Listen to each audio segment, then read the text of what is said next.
Welcome back to another edition to Root to Rising podcast. I have a special guest with me today, Ellie and Megan, but this one is going to be for a terrific Topic Tuesday. So we're going to have a speed round of questions to ask Ellie and Megan, who are both recent graduates from the University of Alabama. And we're going to ask them their opinions of some questions that are out there, kind of rapid fire questions, and no time to think about what the answers are. Ooh, it's like a game. It's like a game show. Yay. We should get Ellie. So I will go. Ellie, you'll go first this one, and we'll just go back and forth. Megan, you'll go first the second one. So Ellie, this one will be first for you, and then Megan, you can answer it after Ellie. So Ellie, at the age of 22, one word that would describe yourself. Adventurous. Megan? Curious. I'm 21 though. Close enough. All right, Megan, you're first for this one. What is the first thing you notice about a guy? Oh gosh. Ooh, what? How's it flip? Their laugh? That's a good one. Really? Okay. Yeah. Ellie? How tall they are. Sorry. All right, Ellie, you're first for this one.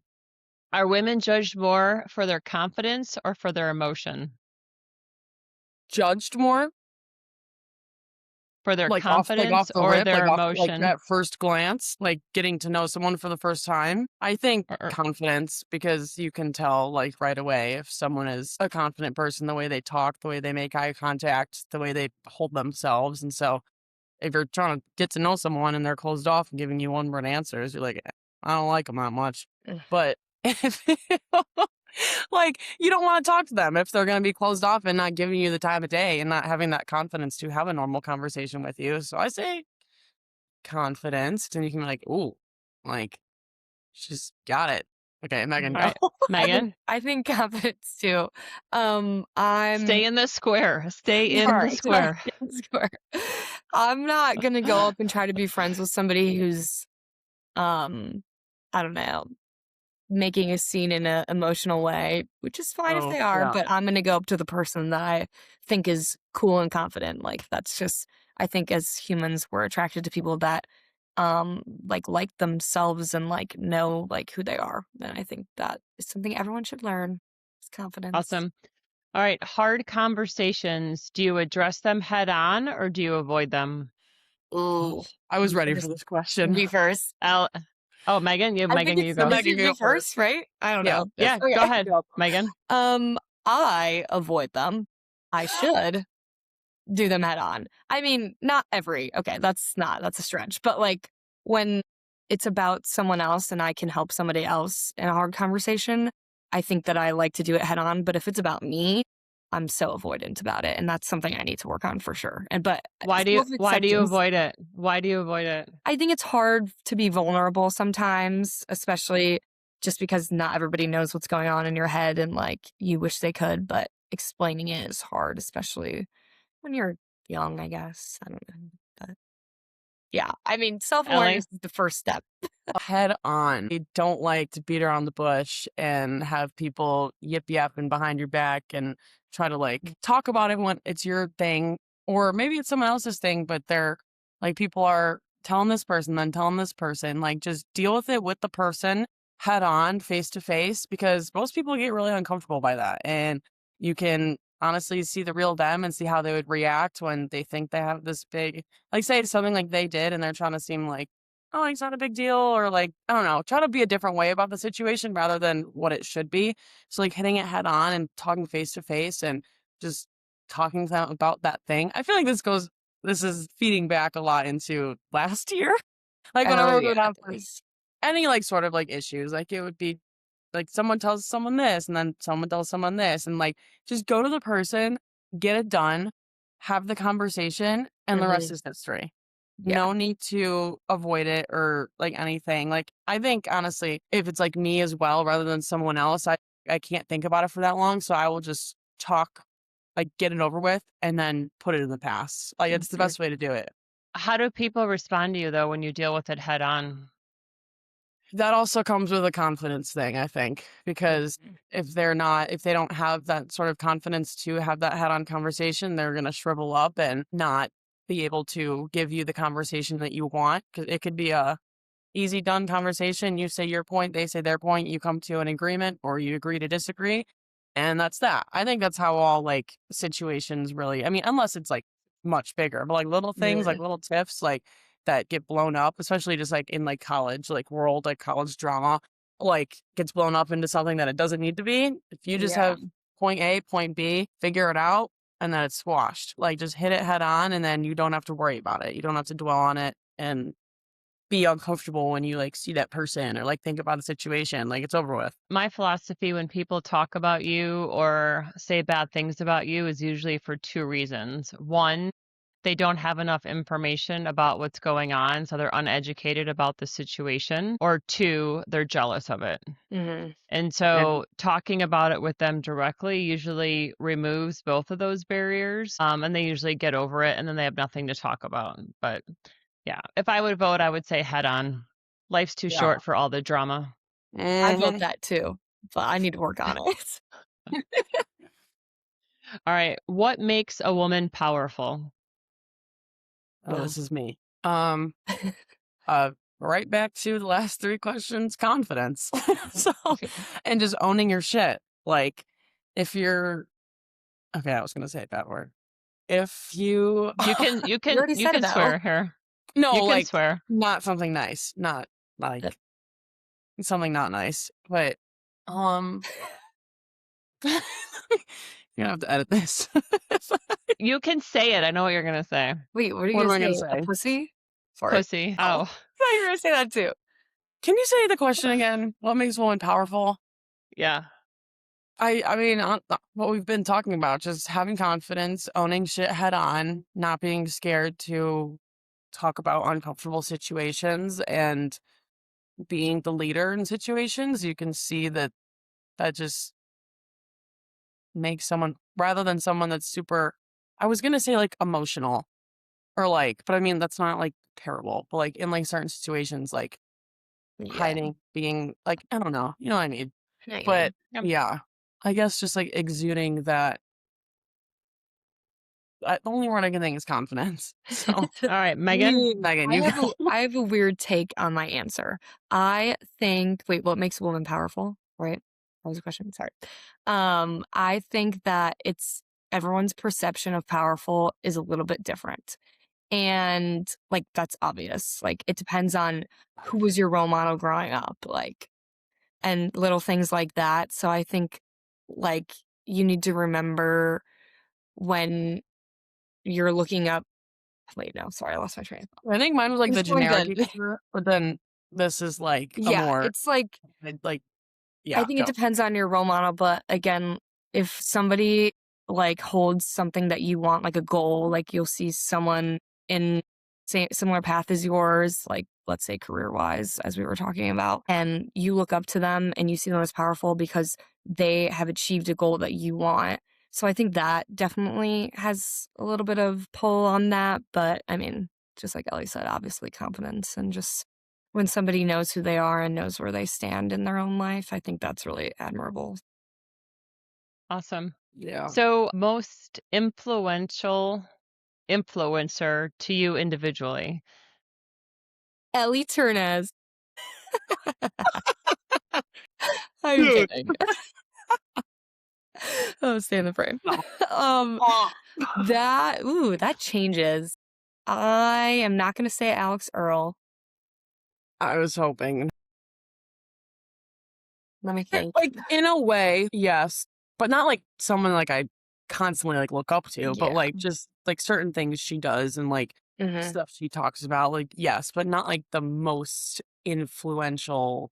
Like I don't. Okay, Megan, you go. This is I your. don't know that I can pick one, but I can tell you when I see them doing things and having a career out of being an influencer and the fact that they get to have all this fun while doing it makes me motivated to like want to like get to a point in my life where I get to like make money and have fun at the same time. Not saying like I want to be an influencer, like not the same path, but I think that it's sometimes it brings you up to be like, "Ooh, I wanna do that. I wanna, like, be able to, like, go travel and do all these awesome things when I have this money and reach my goals." But sometimes it can definitely, almost be intimidating because maybe you're the same age as them and maybe you're just not even close. So I think it's here and there, But I don't think I can pick one. Yeah, Ellie? I don't think there's a specific someone that like. Do you have? I mean, who? No, I was asking Christine if she has one. Let me ask my follow-up question, and then you can ask me a Yeah, question. Okay.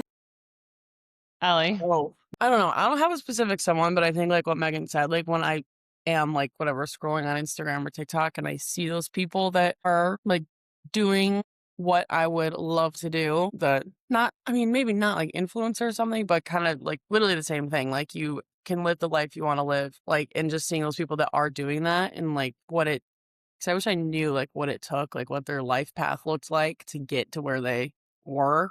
Because a lot of people nowadays, they're super young. Like, I just watched a video of a girl. She's like, stay with me as a 24-year-old living in Miami. And she, like, got coffee in the morning, went to Pilates, did some filming work for, like, 3 hours, and then, like, went to another, like, workout class. Like, what did you do to get to that point?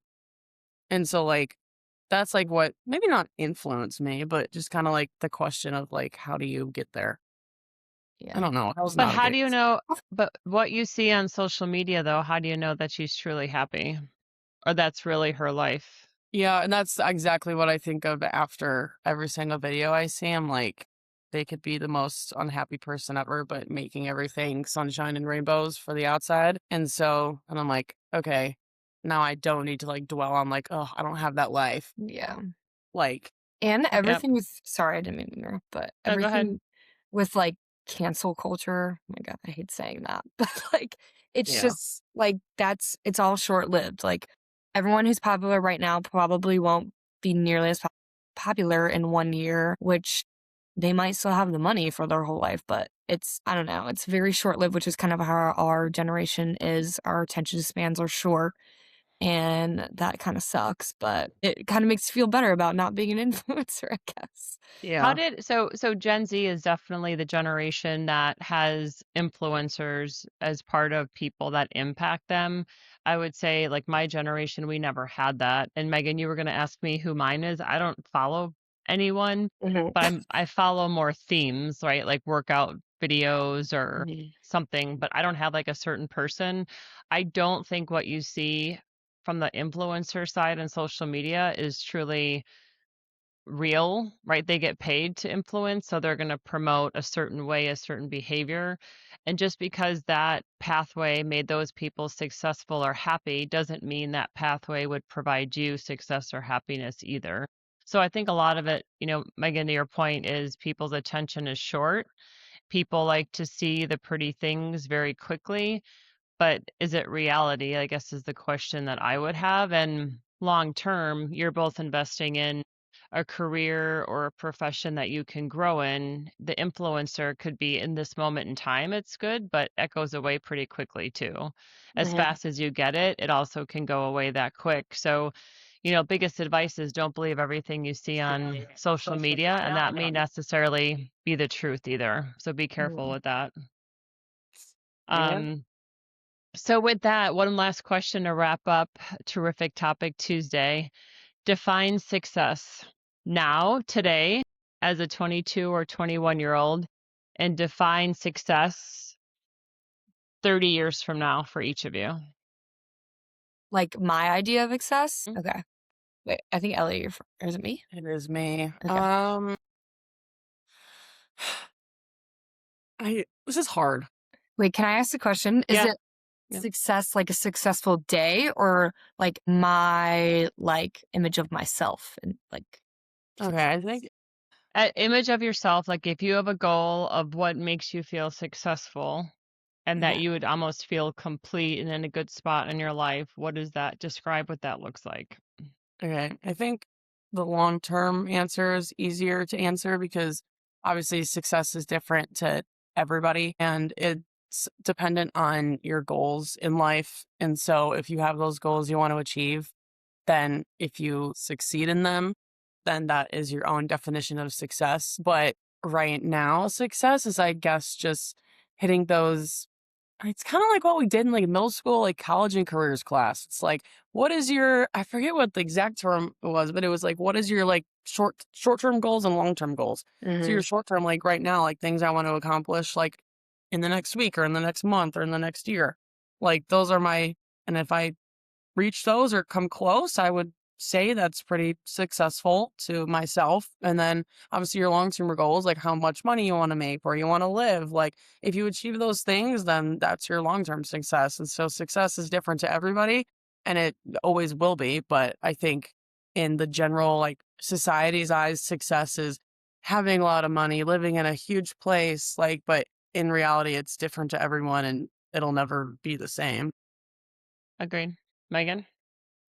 That was a good answer, Ellie. I think that my idea of success at my age right now would probably just to have the goals and like have an eye on almost the prize, like have an idea of where you want to go, because I mean, I don't think anybody at the ripe age of 21, 22 feels completely successful. That's like almost No. impossible, especially with the way that the world is right now, which I think is fine. I think success at our age is honestly happiness, and I know that's basic. Like that's, No, you're you're right. There doesn't. So I think there's different definitions of success, and your points. There's different goals that you have at different points of your life. So your definitions of success or what makes you happy now can be, I live independently.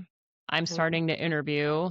I'm getting my first job, right? That's successful. I'm able to see my friends regularly. That's a success. I'm able to travel if that's what you like.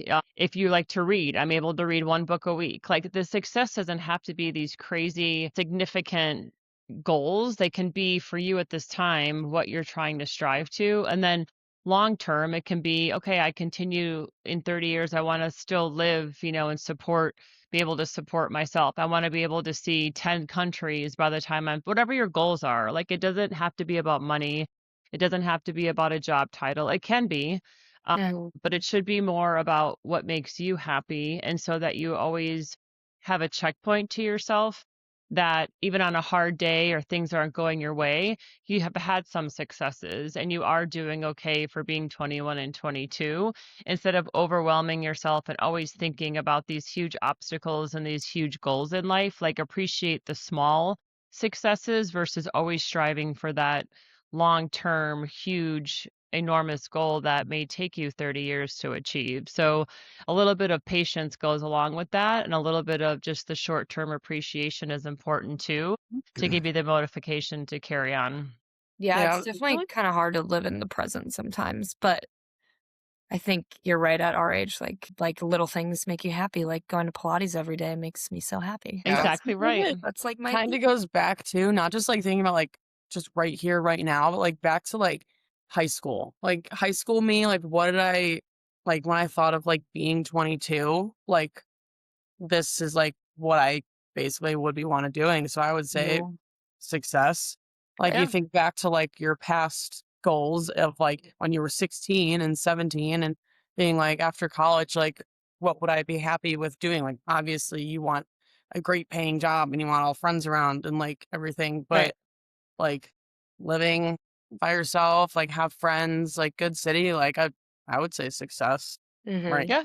Well, for it doesn't sure. have to check every single box, but Yeah. like How about the most basic? You both graduated college. I know. That's what I was gonna say. yeah, like that's that's a good one, I guess. Like Yeah, you just think about, like, being you 18. overlook some of that sometimes, right? Yeah. Yeah, like being 18. They're always being like looking for the next big thing. But like both graduated college, which is obviously one of the biggest successes. But it's just so like it's a thing I feel like that feels like everybody does. So it's like not But that's just That- like the Not cultural everybody woman. does it. Not everyone. Yeah. oh That's wow, the wait, quote, I not know. everyone. Not Yeah. every people like maybe just because we went to like such a large school that it's like so many people like just like there, but yeah, but you got to take it as like your own personal thing and like That's take right. a moment to step back and like look at it like wow, cool, I did that. Next. Appreciate. Yeah. Well, Ellie and Megan, thanks again for going through some hot topics with us and elaborating on a couple of them. So thanks again for joining us back. And again, this is Road to Rising Podcast with Christine Hummel. Bye, ladies. Bye.